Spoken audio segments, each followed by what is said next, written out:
into cybersecurity, there's a ton of content out there, and if you don't know where to start, it can be overwhelming, even paralyzing. So let's fix that. Welcome to Simply Cyber, a community of tens of thousands of aspiring and active cybersecurity professionals focused on networking, knowledge sharing, and professional development. I'm Dr. Gerald, Auger, Chief Content Creator at Simply Cyber, inviting you to get the answers to your cybersecurity problems with hundreds of cybersecurity videos answering your frequently asked questions, interviewing industry experts, and live streaming daily cyber threat briefings hosted by me. Now get the stories and insights you won't find anywhere else. Hit subscribe now and dig into all the fresh content on the channel and in the community. Nothing should stop you from launching and leveling up your cybersecurity career today.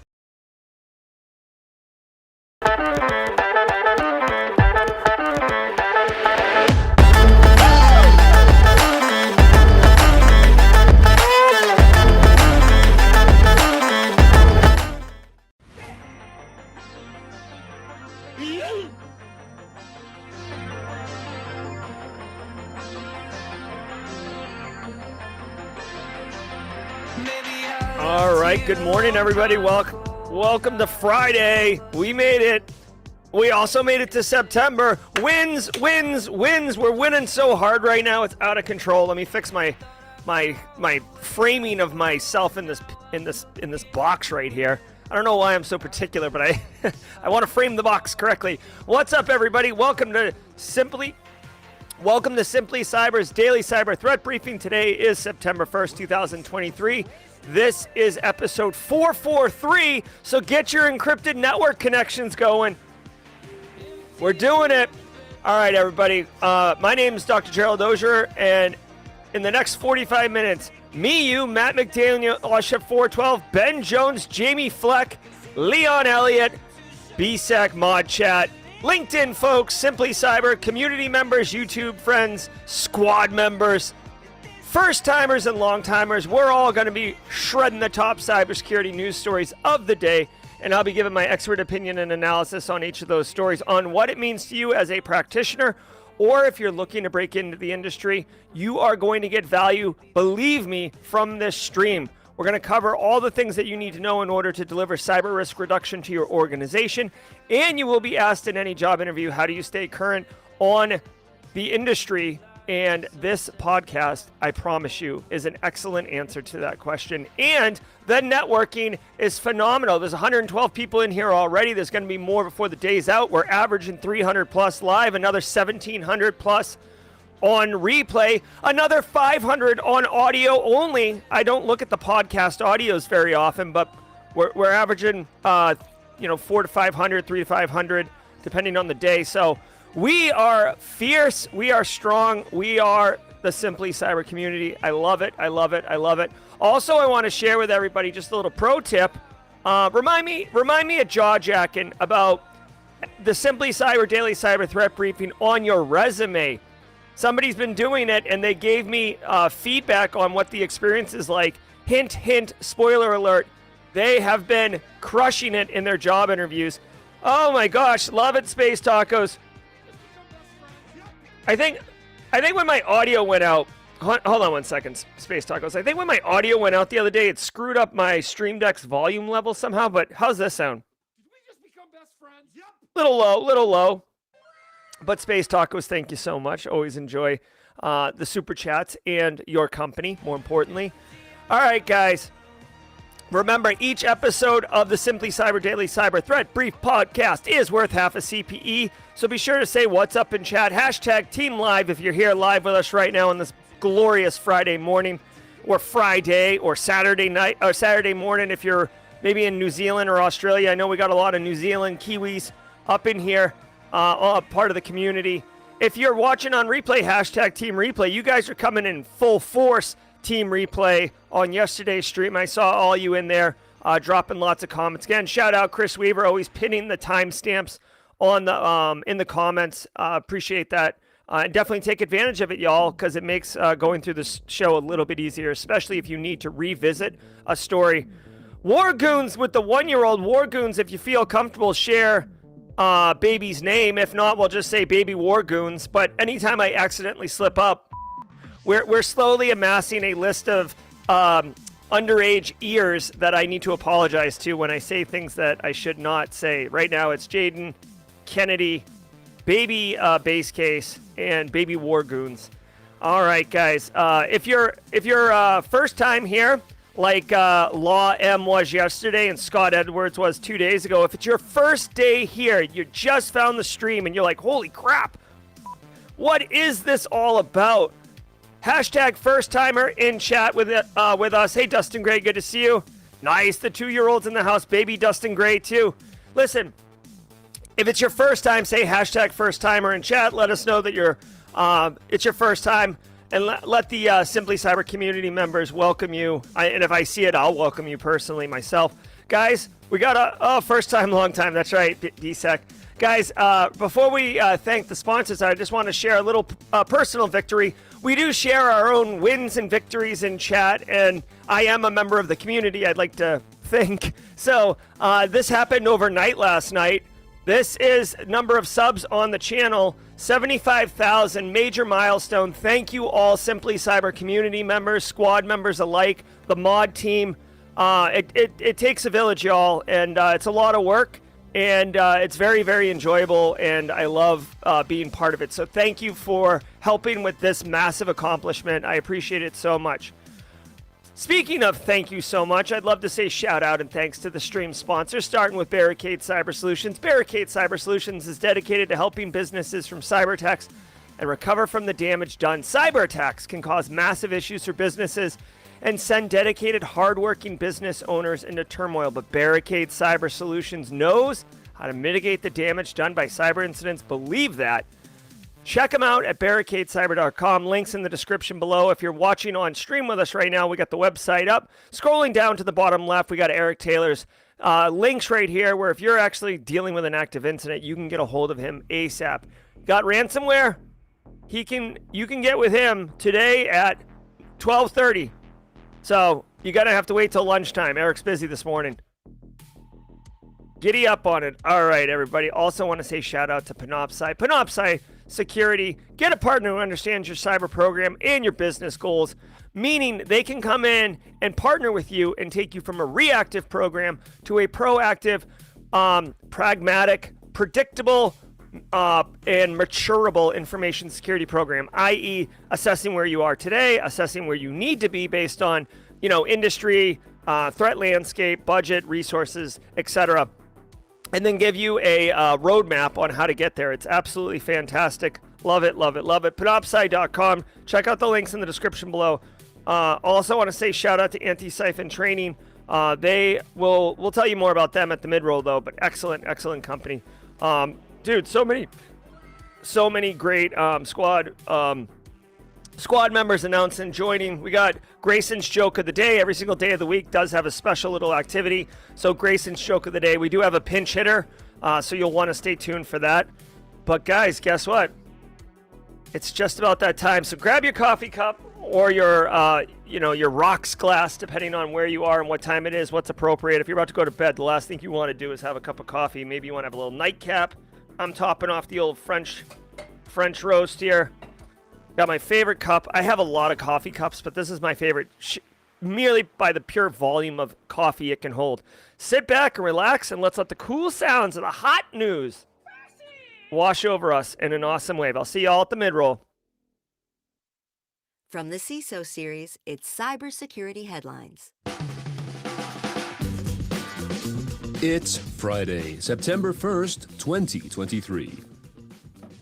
Gamaredon hackers hit Ukraine military.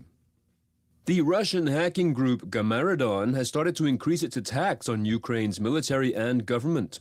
Its primary area of focus remains espionage and data theft. But according to The Record, the group hides its activities by having its malware, quote, retrieve domain names from legitimate services such as Cloudflare, Telegram, and Telegraph, instead of using its real IP addresses, end quote. One of its most distinctive tools is called Pterodo, which is P-T-E-R-O-D-O, which Ukrainian researchers call, quote, a potent threat capable of infiltrating and compromising targeted systems with precision, end quote.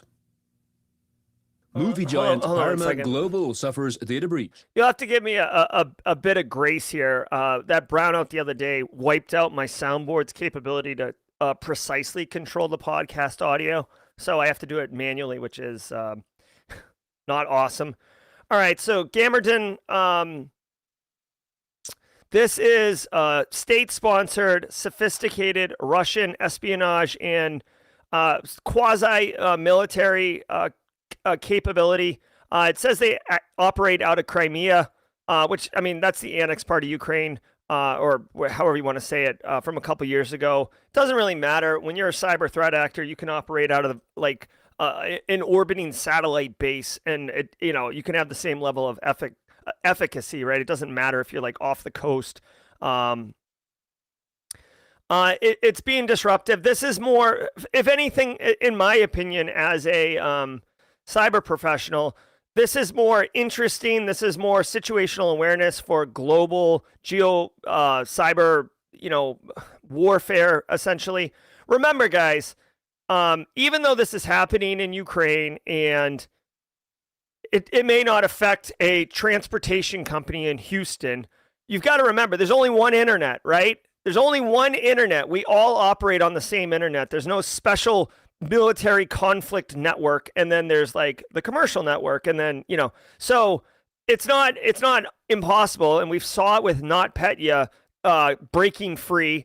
We saw it with Stuxnet actually kind of breaking free. I didn't realize that until after I read Nicole Pelroth's book, but like, you can write software to be super targeted and super precision, but you can't account for all the fringe cases. This is what software is written by humans, right? Except maybe sometimes. Shall we play a game? So it's going to have vulnerabilities and flaws, and sometimes they don't account for fringe use cases, and it can expand, and then it can hurt and hit non-military targets in a collateral damage way. And there is precedent set for this in case study. So being mindful of this is interesting. Knowing Gamerden's TTPs and IOCs is interesting to keep an eye on.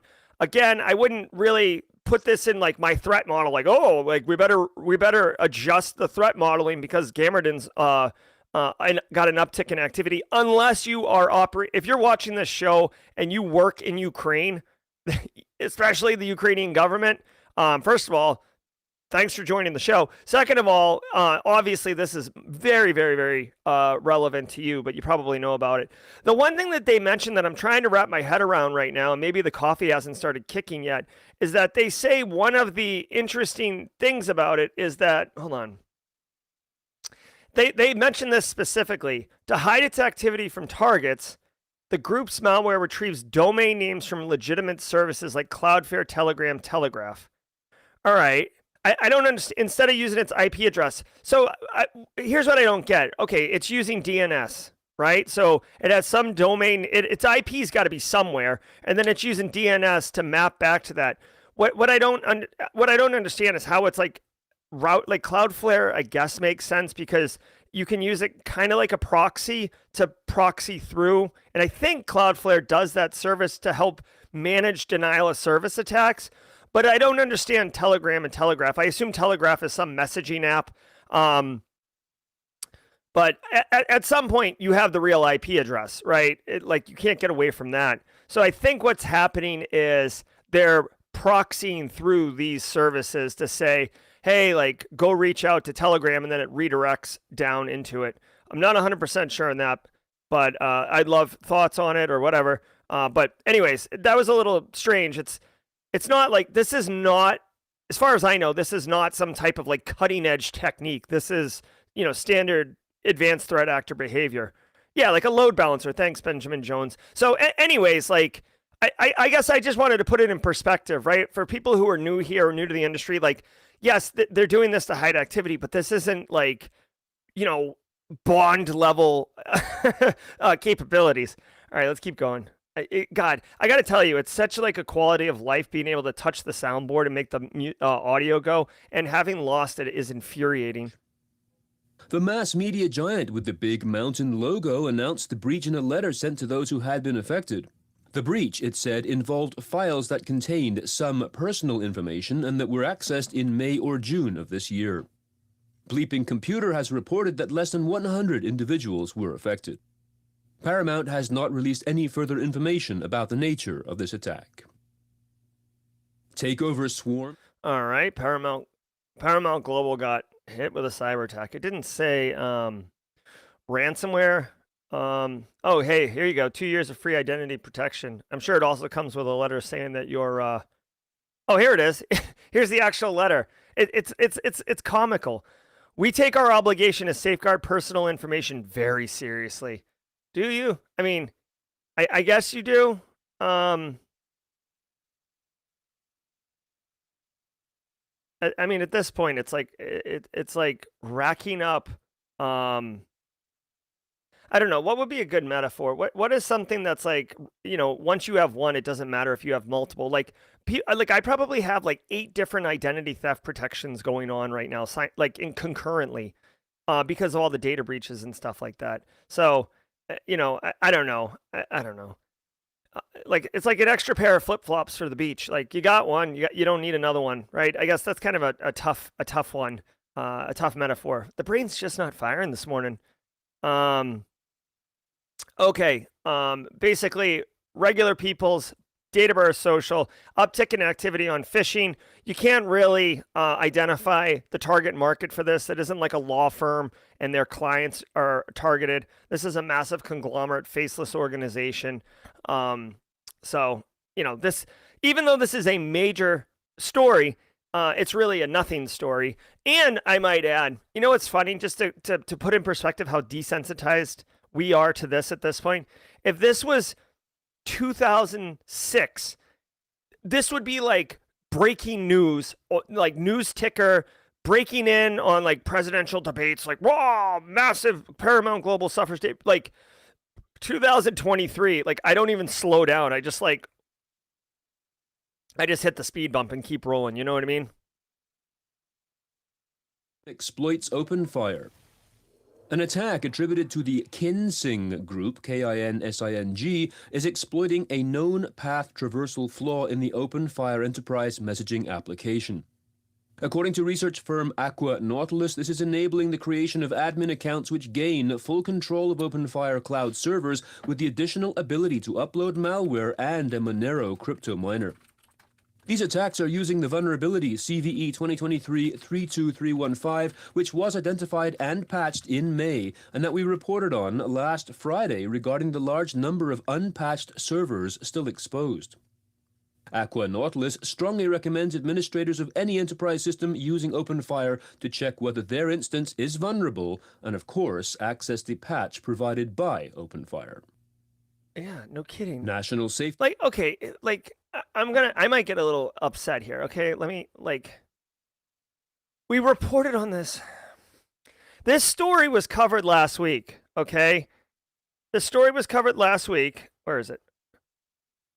And we talked about it, right? And again, like, it's not like I'm, like we have a great community, good size, but we don't have like national exposure or something like that. But OpenFire cloud servers, we talked about it. It's a technology. If you have it, it's internet facing. It can be compromised. There's a known vulnerability. There's a known fix. It's being actively exploited by threat actors. If you have it in your environment, go fix it. Period. End of story. You can use Shodan to go find it. Here's what you can't do. You can't just like, you know what I mean? Like, hey, like the surf's really good right now. I'm just going to go catch some waves and grab some tacos and really, OpenFire, I'll get to you when I get to you. You can't do that. As is being reported now, there's a massive attack on all the OpenFire cloud servers. Shocker. Like, this is, guys, here's the deal. Information security or cybersecurity, if you're younger or newer to the industry, you can't, like, I'm not saying you can't take a day off. You can have life. But, guys, when things blow up, when things are bad, when things really start happening, you have to crack down and prioritize these things. When Proxy Shell or Zero Login or whatever, I forget which one it was, but there was like a massive exchange, like couple of exchange vulnerabilities that all dropped at the same time. Like, it sucks that you sometimes have to respond immediately, but it's literally a fire. If your house is on fire, you wouldn't be like, it's just the garage. surf's looking good. When I get back from the beach, I'll put that out. Like, you need to prioritize. This is not a shocker. This is not a shocker, okay? You can use Shodan, like I said, to scan and find these things. Threat actors of any level of sophistication aren't even going on Shodan. They have tools that just scan the internet and look for these things. I've put honeypots on the internet before. They get hit within like 15 minutes, okay? So don't think you're too small to be discovered. Like, that is like such a 2003 business mindset. Oh, we hide in the noise. We're too small. CISA has it added to the known exploited vulnerabilities over a week ago. If you know anyone running this tech stack, OpenFire, help them. Tell them, fix this. You're going to get popped. You're going to get popped. As always, if you're running OpenFire and you haven't fixed it yet, you may want to check for IOCs. Or, you know what? I don't know. Do a risk assessment. Figure out, are you comfortable? Is your business comfortable with getting popped? That's probably not. I don't know any business that's like, I don't care. No business is like that. If you're using it, you have it in your environment for some reason. Fix it. Jesus. Sorry, baby war goons. Got a little loose on that one. The council leak impacts big names, including NASA, Tesla, and Verizon. The National Safety Council, NSC, is a US-based non-profit that provides workplace and driver safety training along with online resources for nearly 55,000 members. The Cyber News research team discovered public access to the web directories that exposed thousands of credentials, a vulnerability that has allegedly been left open to attack for 5 months. Almost 2,000 companies were affected, including a great many blue-chip organizations like Coca-Cola, Pfizer, and Amazon across all types of industries. The discovery of the vulnerability was made on March 7th when the Cyber News research team found a subdomain of the NSC website, which was likely used for development purposes. There we go. Here we go. Okay, so really quickly, Friendship House is asking, can I write something and tag Simply Cyber so it's directed to the group only on LinkedIn? Friendship House, I would say you can definitely write something up and post it on LinkedIn, but the community can get it, but why not share it with the public and allow everyone to benefit from it, and then you can use the hashtag or @SimplyCyber and share it there for the community to benefit from it as well. That's what I would recommend, right? No need to not share it with everybody. Listen, this National Safety Council, it's just another organization, massive leak, and a bunch of different organizations involved. When they say NASA and Tesla, that is just, it's true. NASA and Tesla data was in there, but I just want to point out that I feel, okay, again, I don't research or prepare for any of these stories. You're getting my hot takes on the moment. When they say NASA and Tesla, this is partially for the clicks, okay? NASA and Tesla people were involved in this, okay?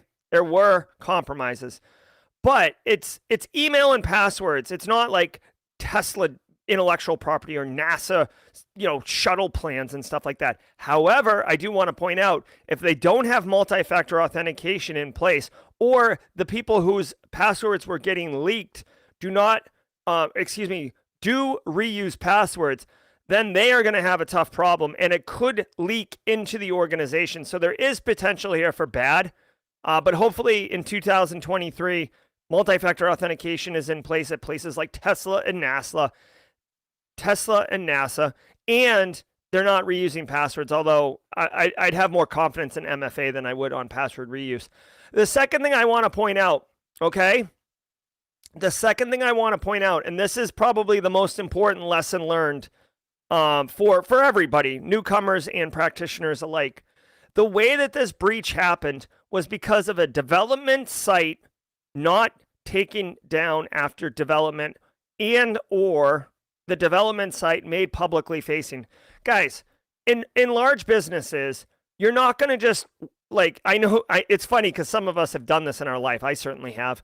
But like in small businesses, yes, you might build in production, which is a terrible practice. You're more prone to errors and stuff like that. But in larger organizations, you're never going to build in production, okay? You're going to have a production environment, you're going to have a dev environment or development environment, and then sometimes you'll have a test environment in the middle, right? So it's usually a three environment model. You do the development and you build it out, then you move it to test it out. If there's any problems, it goes back to dev. If it goes through test and it gets approved, it gets promoted to production. You never will be able to, you shouldn't ever go from dev to production. It should always go through the test environment, right? And that's a standard SDLC workflow. However, in this case, it seems that whoever was in charge, like in order to test some functionality, I suppose, they had the dev environment mirrored like production and available.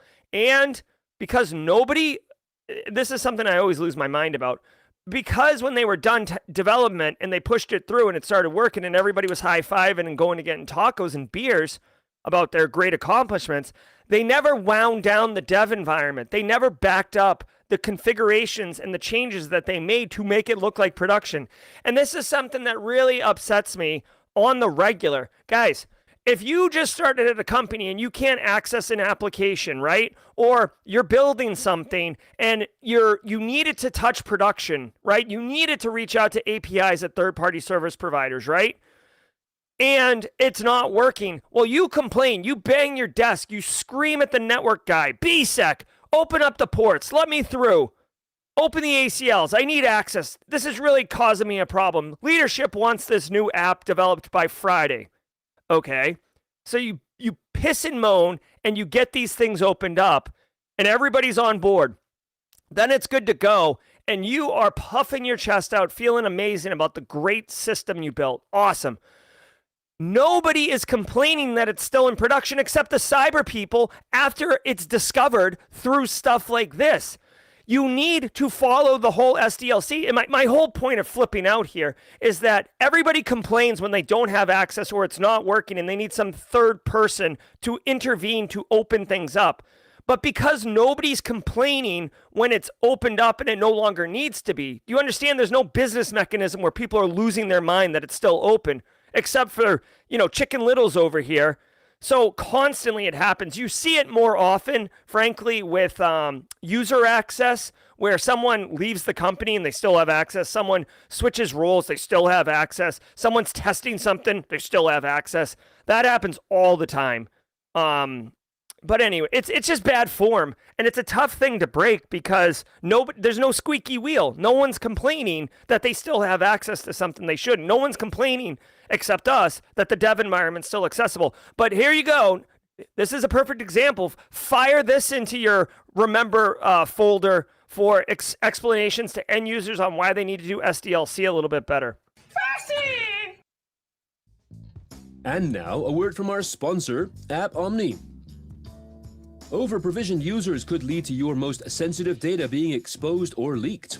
Just a single attack on one of those users may compromise your entire SaaS estate.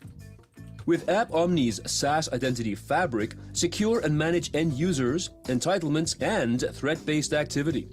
Gain visibility and control over provisioned users, the SaaS data they have access to, and receive guided remediation.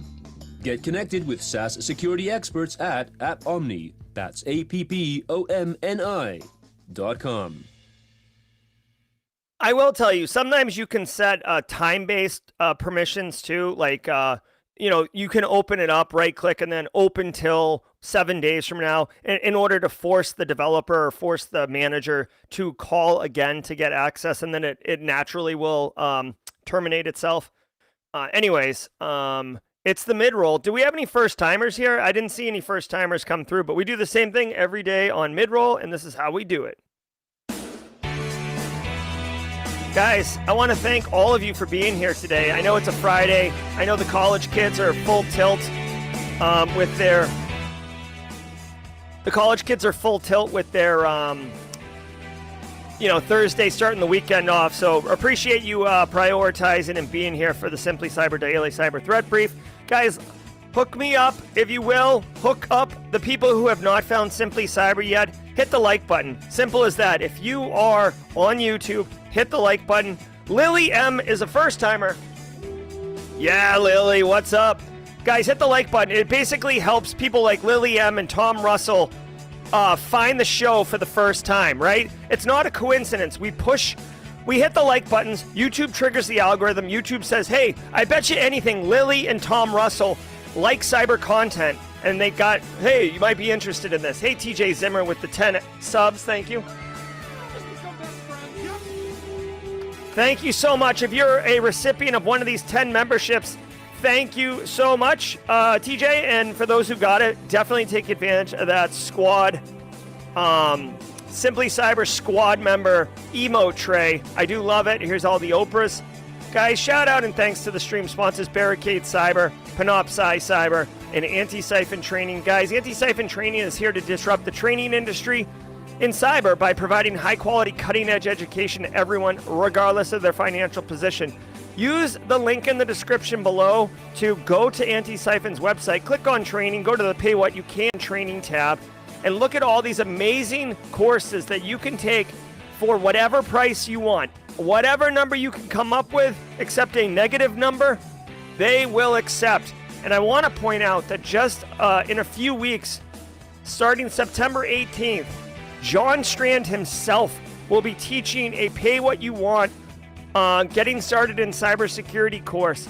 An excellent, excellent intro to the industry. If you are looking to break in, dude, do not miss out on this opportunity. They, again, I'm telling you, John Strand, amazing. Black Hills, Antisyphon, amazing. This course, amazing. I think you're picking up what I'm putting down, right? You smell what I'm stepping in? Use the link in the description below. The Simply Cyber Community Challenge is another. Hey, Tony MBA with the blue badge. Love it. Listen, guys, Kenneth Lowy's got the Simply Cyber Community Challenge baton. He's going to tag somebody in chat. Guys, if you want to supercharge your LinkedIn feed and expand your network with like-minded, supportive, inclusive cybersecurity people breaking in or working in industry, listen to what I'm about to tell you. Go on LinkedIn, search for this hashtag, Simply Cyber Community Challenge. Connect with the people who are posting on that. Connect with the people who are commenting on those posts. You yourself comment on the post. You're going to get picked up on the Peloton because the next person who comes through is going to connect with you because you've got a comment on there, right? Believe me, in 2 weeks' time, your LinkedIn feed is going to turn into a beast of value. There's going to be streams and streams of supportive, inclusive, cybersecurity content, resourceful, support, like encouraging network, good people sharing good ideas, supporting you when it's tough times, helping you out and high-fiving you in good times. Guys, if you don't want that, then don't do this. It's okay. It's like, I'm not telling you have to do it. This is an opportunity for something if you're interested in it. If you want to build out your LinkedIn feed to be powerful and large and useful for cyber, networking is super valuable, guys. Giddy up on it. Kenneth, please tag someone. And, all right, guys, final thing. Today is Grayson's joke of the day. Grayson was super busy. Middle school and all, a lot of homework. So James McQuiggan is pinch hitting live from vacation. So James McQuiggan with the joke of the day coming from my celly here. So the joke of the day. Hey, I want you guys to know that people who hate negative numbers will stop at nothing to avoid them. People who hate negative numbers will stop at nothing to avoid them. Well done, James McQuiggan. And thank you, Grayson, for consistently maintaining the joke of the day, and James McQuiggan for pinch hitting for Grayson. All right, guys, it's right there at the mid-roll. Let's finish strong and get a little jaw-jacking in. I've got special reminder. We've got a premiere at 9:15 later today that I'm excited to get to. But let's keep doing the stories and finish strong. See you guys at jaw-jacking. Airbnb platform exploited by cybercriminals. Analysis from cybersecurity specialists at /Next shows that threat actors are using stealers to obtain sensitive information such as login credentials, allowing access to user accounts at Airbnb. There is also evidence of an underground marketplace that sells access to bots that can distribute the stealers more quickly and with broader reach. Anonymous Sudan pressure. I mean, that's kind of a generic story. All right, you know what I'm thinking for the angle on this one? This is an awesome opportunity to educate your end users, because most end users know what Airbnb is, right? They may not all use it, but a lot of people use Airbnb. A lot of people understand it. This is an opportunity for you to promote and educate on password vaults, password managers, and not reusing passwords, okay? And multi-factor authentication, which is basic cyber hygiene for end users, but it's a good opportunity. Okay, so here's the deal. Information stealing software, which is very, very popular. Go Google Redline Info Stealer or Raccoon Info Stealer. Those are two wildly popular ones right now. And they're malware. They're malicious. It's not like you go to the App Store and download it. You don't want it on your box. Those information stealers are getting onto boxes and stealing people's credentials to cloud-based systems and stuff like that. In this instance, they talk about Airbnb. Hold on. Why is Airbnb? Wait a minute. Let me read this story. Hold on one second. How is it? Why is the platform?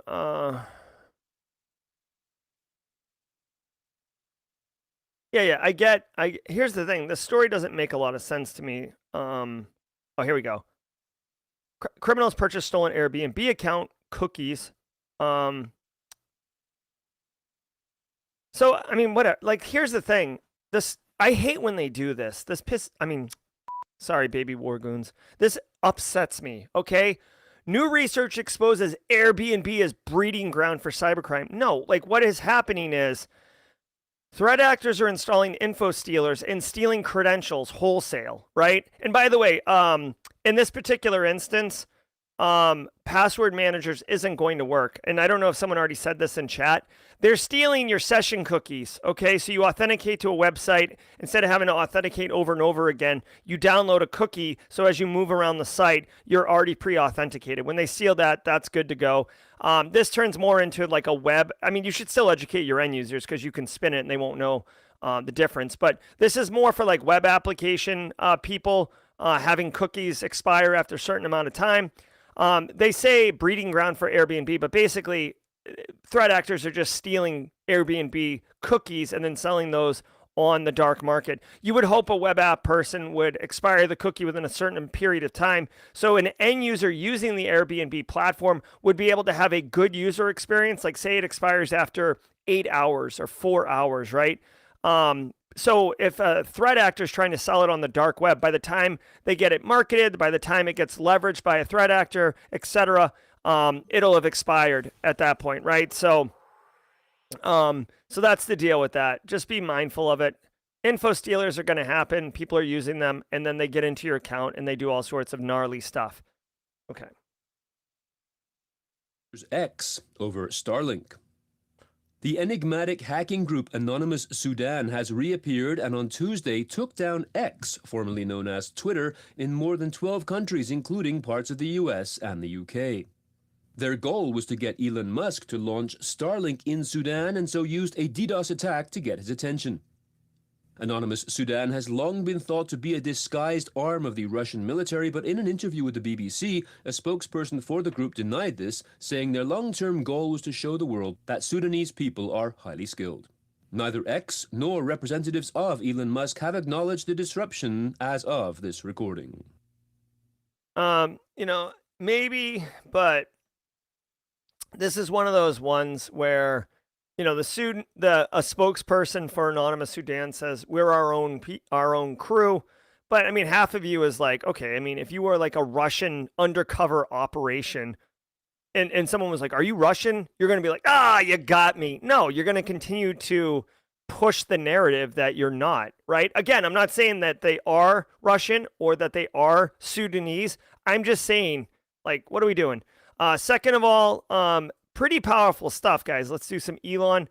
As much as Elon has made Twitter/X a dumpster fire over the last, I don't know, 6 months, he is pulling up from the nosedive a little bit. But it is a major site on the internet, and to bring it down for 2 hours with a distributed denial of service attack is pretty impressive. Okay, I'm not gonna lie, that's not nothing. Okay, I'm trying to see how. By the way, I don't think. I mean, I get their goal was to have Elon launch Starlink over Sudan. I don't know if threatening and strong arming like the richest person in the world is going to motivate them in any way. Like with all due respect, like you took Twitter down for 2 hours. He took it down for like a month by blowing out employees that were critical and being just outrageous. You know what I mean? So like, I get what your plan was, but I'm not sure if you ever had a chance, right? I wanted to know where their denial of service bots came from. It's targeted OnlyFans, Tumblr, Reddit, etc. So anyways, I was trying to figure out, like when you do a distributed denial of service attack, you have to have a botnet in order to achieve that. You need, the whole thing with distributed denial of service is that it's very difficult to defend from because you're getting traffic requests from, thousands of IP addresses. So you can't tell what is part of the attack and what is a legitimate user.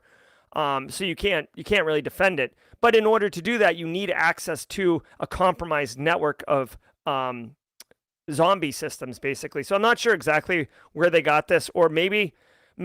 Okay, so here's like a little the more you know. Okay, like here we got an emote for this. The more you know. What I just explained is, in fact, how a distributed denial of service attack typically happens. You have to have a whole host of compromised hosts, like Mirai botnet, if you want to go Google one, for example, and then command them to go buck wild, all at one site. So there's coordination, there's logistics, C2, right? Like if first of all, I have to compromise, like let's just say 100,000 nodes, right? So, all right, so that took work to get. Then I have to tell them all at the same time, attack this IP or this range of IPs all at the same time. And then they have to do it, right? So there's a lot of logistical things involved. There is another technique for distributed denial of service attack that is widely effective. That is what do they call it? Amplification attacks, right? And a classic example of this is a memcache amplification attack. This one does not require you to own a botnet beforehand. You just have to find memcache servers on the internet that are misconfigured. A memcache server, think of a memcache server as holding duplicates of data in different places around the world. So it's like Netflix. It's not like you're streaming Netflix from like some server in California. If you live in Australia, Netflix has like a memcache server in Australia, and they're all synced up and like, I'm simplifying this, but my point is memcache servers are all over the place, and the whole thing that they're there to do is deliver data. So if it's misconfigured, the amplification attack is effectively like this. I call up a Chinese restaurant and I'm like, hi, my phone number is BSEC's phone number. I want you to call me right back and read me the entire menu, and I hang up. And then BSEC's phone rings, he picks it up, and it's like, number 1, pork fried rice. Number 2, spare ribs. Number 3, beef teriyaki sticks. And BSEC's like, why are you calling me? I don't want to hear this. But like, he can't hang the phone up because the memcache server is just straight up puking all data at it all at once. And if you have multiple memcache servers, then you can get massive amounts of data. This is how you get huge spikes of like terabyte levels of data being spewed all at once, because the memcache server isn't designed to spew everything in the server all at once, all at one machine. But if it's misconfigured, it will do that. This is an amplification attack, and yet another way to do a distributed denial of service. The more you know. Juniper chained flaws now being exploited. Following up on a story we brought you last week, threat actors are now using the exploit chain-in attacks on Juniper EX switches and SRX firewalls. Juniper Networks had released an out-of-cycle security update to address the 4 vulnerabilities numbered CVE 2023-36844 through 36847. Observers from the Shadow Server Foundation have started to see threat actors who are chaining the flaws, saying that since August 25th, they have seen exploitation attempts from at least 29 IPs towards these vulnerabilities. These happened shortly after a proof of concept had been released. Yeah, no surprise. The only thing I would ask is that the proof of concept, let's look at this from a timeline perspective, okay? So Juniper releases the advisory. Let's see the timestamp on this thing. The timestamp is August 17th, okay? Let's see when the the researcher released the POC, okay? POC was released last week. So that is, whatever, August 24th. So a week after the advisory came out. So two things are happening here. It's probable that this researcher contacted Juniper, made them aware, did responsible disclosure. Juniper released the advisory, and then within 7 days afterwards, this person released the POC. And this is how it works, dude. You can't tell the, and this is what I was complaining about the other day with the cybersecurity treaty that BRICS is pushing back on. The security researcher, like Juniper, can't say, oh, don't release this because it's going to take us a while to fix it. It's like, no, like this is how Watchtower Labs makes money. They have cutting edge research and notoriety. So they're going to release it as part of the responsible disclosure process and basically force Juniper in order to push patches and connect with their customer base on this. So the timeline of all this really does map up. Now you'll see that the CVEs have really low scores, 5.3, but if you chain them together, they do increase and amplify the risk level to the organization. An unauthenticated attacker, which is not good, can get RCE, which is not good. And by the way, when you see RCE, just think that means reverse shell. They can get on the box, right? If you can run anything you want, probably the first thing you're going to do is run a command back to your machine to make a connection so you can then do more nefarious things and drop payloads and stuff like that. If you're running Juniper, which is not a residential brand, right? That it is a commercial enterprise grade piece of technology, you definitely should be mindful of this. Forward this over to your network people. Even if you're not running Juniper, this might be a good opportunity to share with your networking team. Just, hey, really quickly, thought you might be interested in this because it is. Everybody knows Juniper. Switches and firewalls getting compromised automatically. Chained attacks. Like there's a lot of like meat on this bone, and a network engineer might enjoy reading this, knowing that, holy crap, this doesn't affect us right now, but this is really interesting. And then next time one does come through for a tech stack that you do have, I'm looking at you, Barracuda and FortiGate and Zixel and etc. The network engineers will be kind of like primed already, if you will, to do that. Also a good opportunity if you outsource to an MSP, like say you're like the one IT person at your place, but like you have an MSP supporting you as well. This could be a good opportunity to like, not network with them, but share some information, kind of build that relationship. That way, when you do need to call them, it's not like out of the blue. Just saying. It's to cut the power in Montreal. The Commission des Services Électriques de Montréal, CSEM, is a century-old organization that looks after the electrical infrastructure of Montreal, Canada's second largest. Okay, hold on really quickly. This is kind of funny. So I was on CISO Series Week in Review last week. Some of you may know this. I was a guest on there. Steve Prentice, who is the guy reading this podcast right now, in the green room section, we were talking, and he's from Montreal. And I talk trash about that because I like the Boston Bruins and the Montreal Canadiens. This is an NHL thing. They're like bitter rivalries. And I was like, oh, like Steve, the Canadiens, boo. And he said some funny stuff to me back. But he just had, like, it's funny that he just had to read the name of that city or the name of that building in Montreal, and he said it with like perfect French Canadian accent. I don't know if you guys could tell. I'm actually gonna wind it back so you can hear it. City. Lockbit attempts to cut the power in Montreal. Drop it, Steve. The Commission des Services Électriques de Montréal, Yes. CSEM, is a century-old organization that looks I'm a after the crypto electrical evangelist. infrastructure I love of it, love it, Montreal, love it. Canada's second largest city. The Commission has confirmed that it suffered a ransomware attack on August 3rd, but refused to pay the ransom and has since repaired its systems. Lockbit made public some of the data that it had stolen, but the Commission points out that, quote, all CSEM projects are the subject of public documents, therefore all these plans, engineering, construction, and management are already publicly available through the official process offices in Quebec. Oh, suck it. End quote.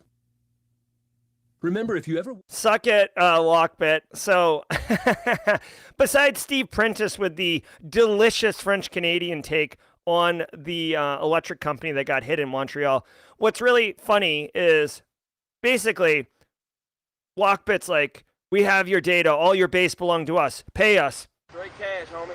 And they're like, well, you could have just downloaded it from the public record repo because it's already there. We've already disclosed it publicly ourselves. So your powers don't work here, Jedi. You know what I mean? So this is really I mean, it sucks, right? Obviously, this company got hit with ransomware. Well, actually, hold on. Some of the threat actors now are not even encrypting systems; they're just doing data exfil and then telling them to pay. Its IT infrastructure has already been rebuilt. Okay, so it looks like they did ransomware it with encryption. They were able to rebuild, and Lockbit telling them to they would release their data. Lockbit, the CSEM group basically said, like, our data has already been released, you knucklehead. Like, definitely should have done your homework about who you were compromising and what the risk is. Like, basically, there's no threat here for this company, and they just keep on moving. Brilliant bit of opportunity for them, and you don't see this. You don't see this very often. It's kind of funny. Like, I'll probably bookmark this mentally and throw it out there from time to time. All right, guys, let's move into this. All right, guys, really quickly, if you were here just for the news, I want to say thank you. 295 of you. Oh, wow, we dipped below 300 before the story ends. I don't know if I like trailed off or whatever, but we'll have to see. If you were here just for the news, thank you so very much for being here. Genuinely appreciate it. Hit the like button on your way out. I want to remind everybody in about 15-20 minutes, there's a new produced video dropping on Simply Cyber YouTube. I do a full ISC2 CC review. If you're interested in the program, I want to tell you, I posted about this on LinkedIn, got a little blowback. Allison Van Stone, who I respect and appreciate, had some opinions about the content. I actually made this video, consulted with her, made sure that I was being transparent and fair and objective in my review.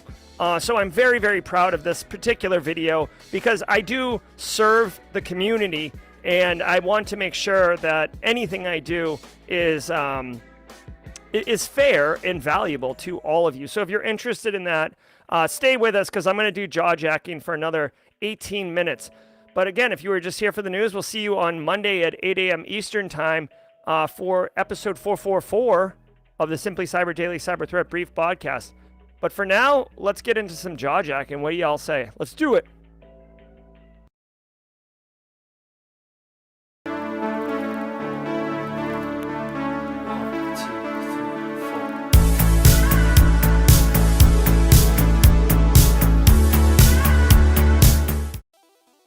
All right, hold on. I got to get the YouTube chat up. I got to get a better workflow for that. All right, so welcome to Jaw Jack. And if you're like, what is this? I know Lily and I think it was Tim Russell, our first timers here.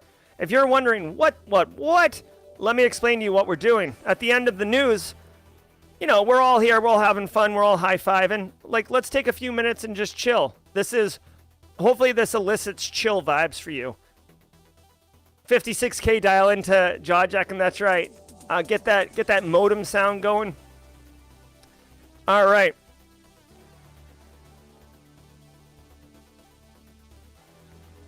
So BSEC wants to contribute to jaw jacking. On that Montreal story, he said the biggest thing was they're still going to have to spend time to find out where they got in because they could just turn around and get back in.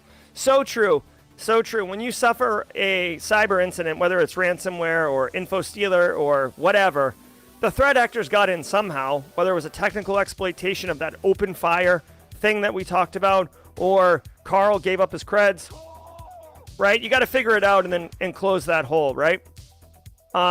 Angular says, I found out there was a SOC analyst position at my work, ... Well, Angular, if you want to be a SOC analyst, go ahead and crush that, my friend. Giddy up.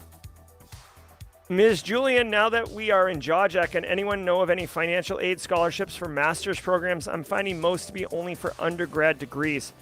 Good question.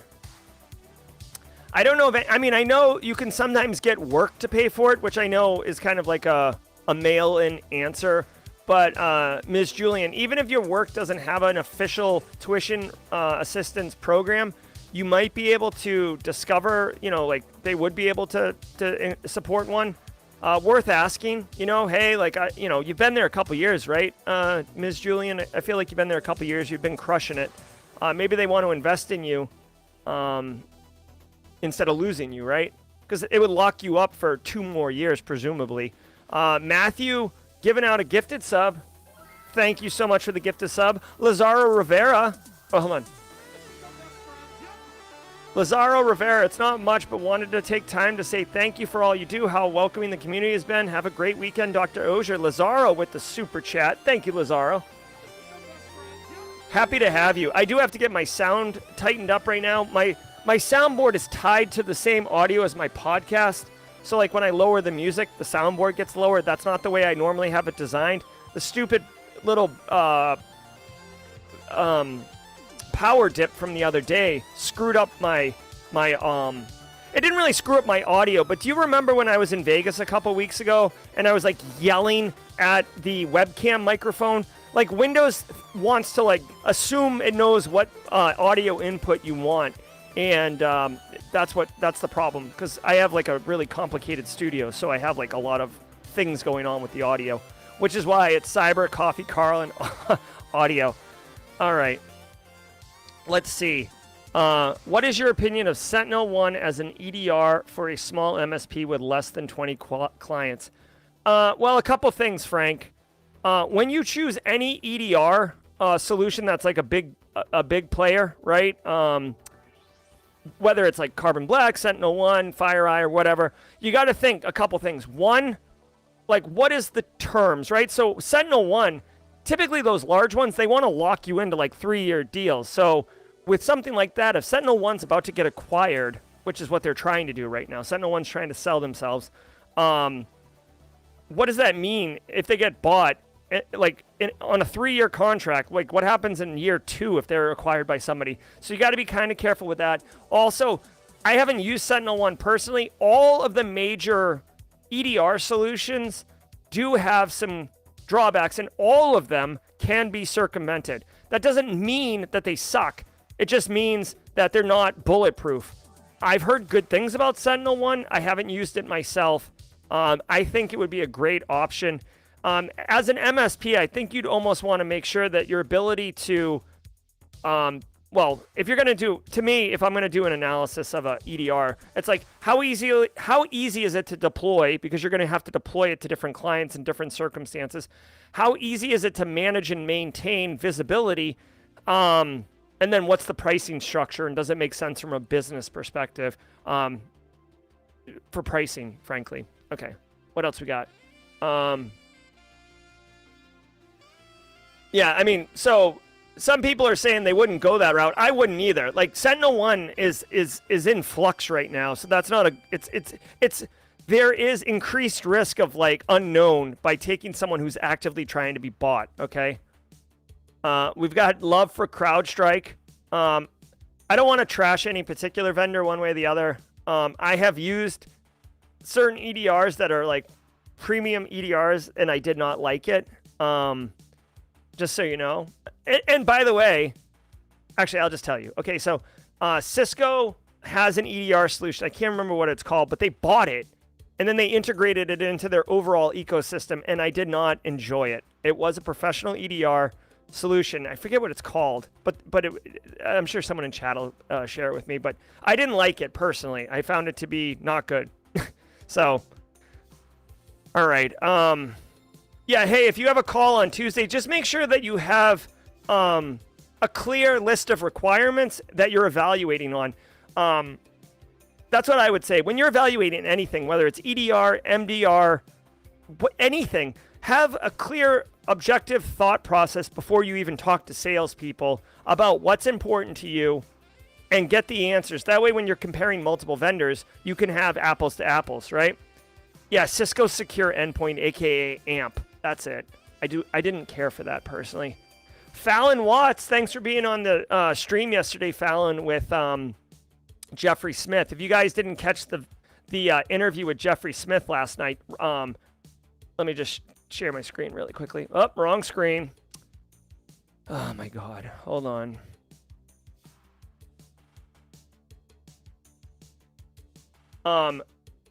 This right here, this is what it looks like. If you didn't see this one, this was excellent. Fallon Watts was there. I'm going to share this in stream. There we go. There we go. All right, back to this. Fallon saying, have you checked for resources on the Women in Cybersecurity group? Good point. I don't know Women in Cybersecurity. I mean, I know of Women in Cybersecurity group, but I don't know about tuition assistance and stuff like that. But certainly, Fallon, I appreciate you letting Ms. Julian know. And by the way, just so everybody knows, I say Ms. Julian because her first name often triggers the digital assistant sitting on my desk. So I have to do that. Yeah, AMP got renamed as part of like the rebranding, but it's still the same product. Like I had a massive issue with AMP that required Cisco to get on the phone with me in order to fix a enterprise-wide problem. Dave Hawkins is throwing love at Palo Alto XDR. Okay, worth checking out. I like it. Hey, just introducing myself. My name is Abi and new to cyber. Shout out to Gerald for this great channel. Thanks, Abi. Love it. I liked the interview, but it seemed to me that Jeffrey had more information to provide and not enough time. Will there be a second? Yeah, we could certainly have him come back on. He's a friend of mine, right? Like I could get him anytime. Here's the thing. A lot of people in the industry don't want to talk about insurance, so I don't push it. Like, it's a topic that not a lot of people are into, but if you're into it, there's a lot of value in there. So, I mean, I could certainly bring him back on. What about Defender for Business? It comes with some licenses. Paris, I like Microsoft Defender. Especially if you're in an Office 365 environment, all the integrations, especially because you can integrate easily into Sentinel. You get the Azure dashboard. I like it. I know a lot of people think Defender's trash. But it's not bad. It's not bad, especially if you're on a shoestring budget and you already got the licenses, you're already in an Office 365 shop, go for it. People are asking, does anyone know if threat actors are using MFA hacks? Kevin Green's asking. Yeah, absolutely, Kevin. MFA hacks all day, every day. They do it all sorts of different ways. SIM swapping. SIM swapping is an easy way to do an MFA hack.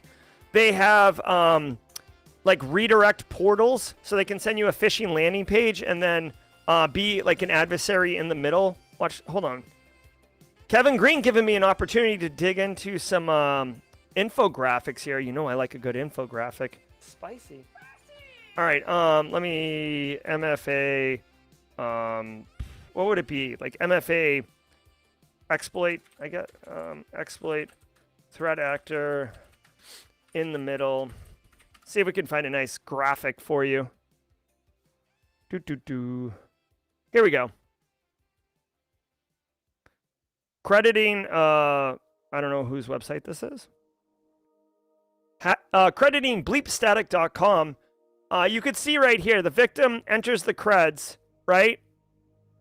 Into the, oh, hold on. I should have looked closer at this before. Basically, the threat actor gets in the middle, and they either show you an actual landing page or they show you the real site, And basically, they're just relaying your data through them. Typically, they'll do not typically, but in my opinion, they would do a landing page, because if they just pass through to like Office 365, the connection could be encrypted, so they're not going to necessarily grab that data.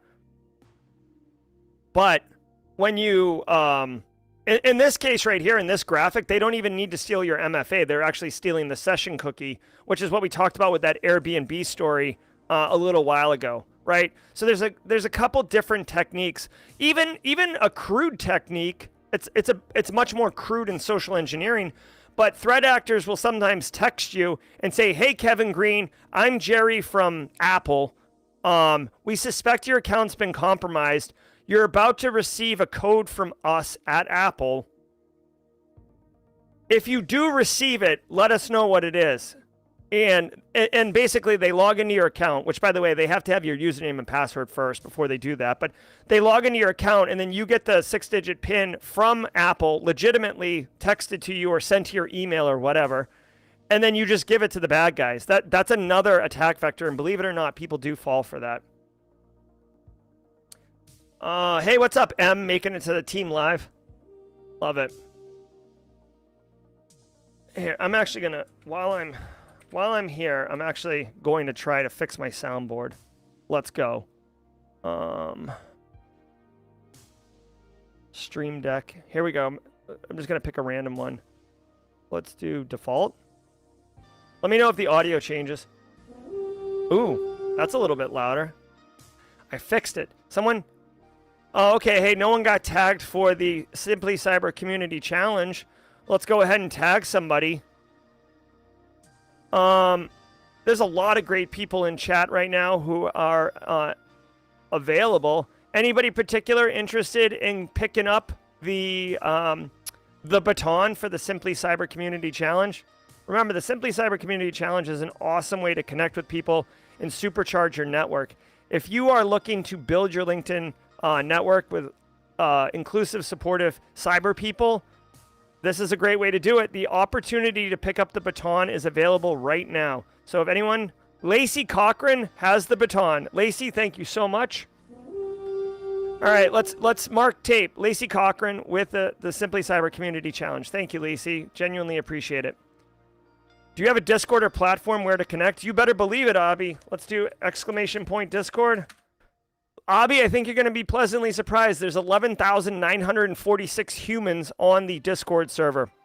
It's a good amount of people. Does anyone know what ComSec is and how easily it relates to InfoSec? Sure. Strudel Pope 2464 asks about ComSec.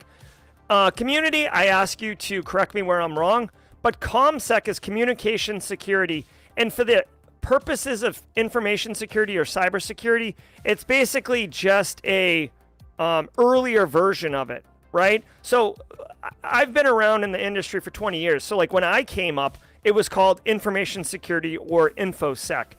Maybe 10 years ago, 8 years ago, we started calling it cybersecurity. So if you're newer, you call it cyber, but it's just information security evolved. And there is some slight differences.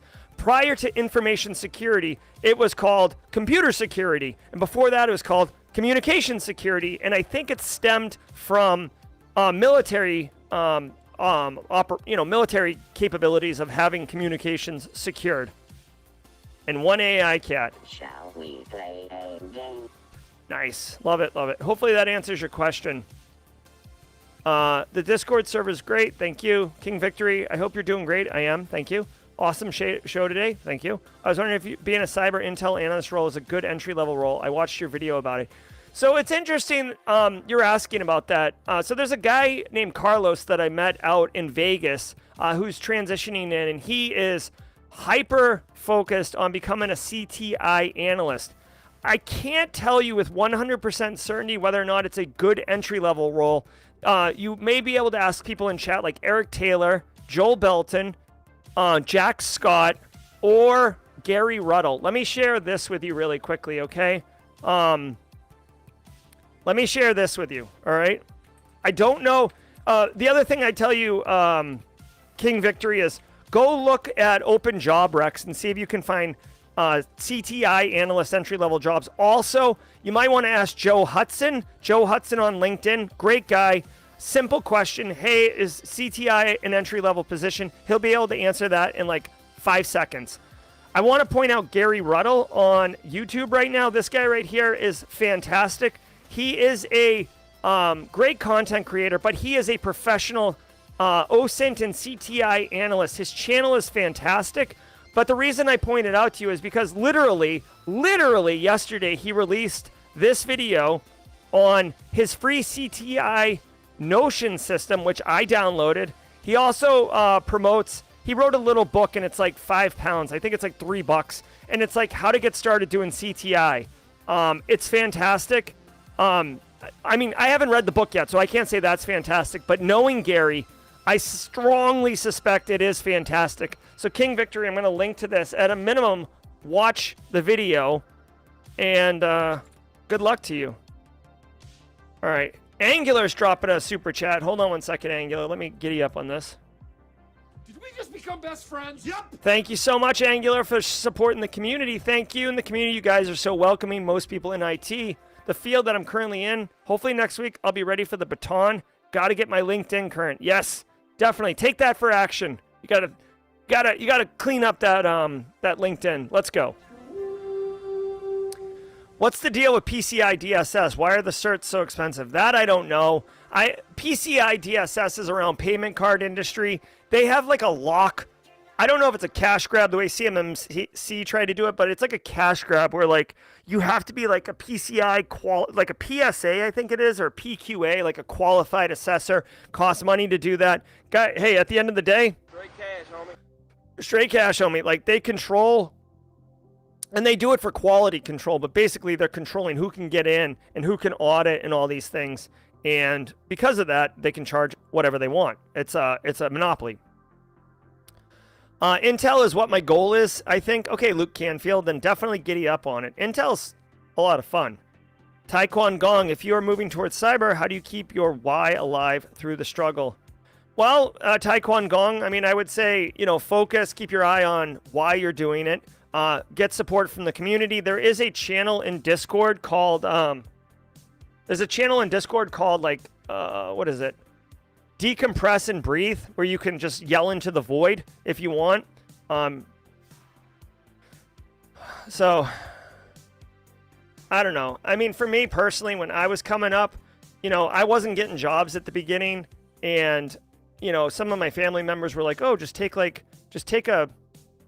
job that doesn't matter. Like take a job as like working as a business analyst. Take a job lifting boxes." And I was like, "No, like I couldn't get a job when I graduated undergrad, and I had to do masonry tender construction, which is like the hardest thing. I was basically working out way beyond my body's ability for 8 to 10 hours a day.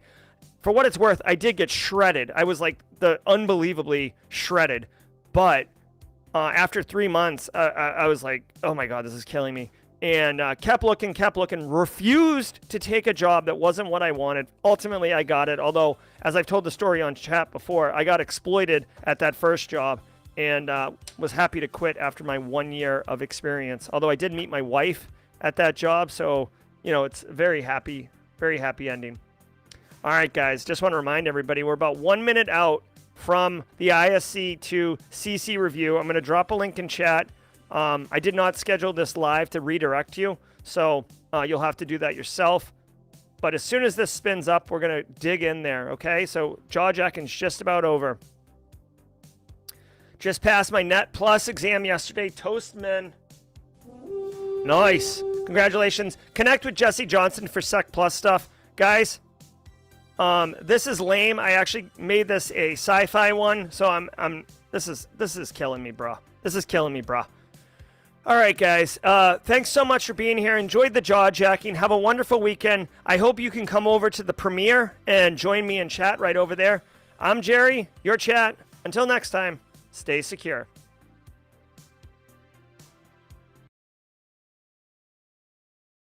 I hope you enjoyed that content. Keep the cybersecurity train going by connecting with the other Simply Cyber community resources. We have the Discord server that's lively and always keeps the conversation going. You can connect with me directly on LinkedIn. And also every single weekday morning on the Simply Cyber channel, we're doing live daily cyber threat briefings, 8 a.m. Eastern Time, as well as Thursday at 4:30 p.m. We're doing live stream interviews with industry experts, and we produce videos that we push out every Wednesday morning. I'm Jerry from Simply Cyber. I hope you enjoyed the content, and we'll see you in the next one.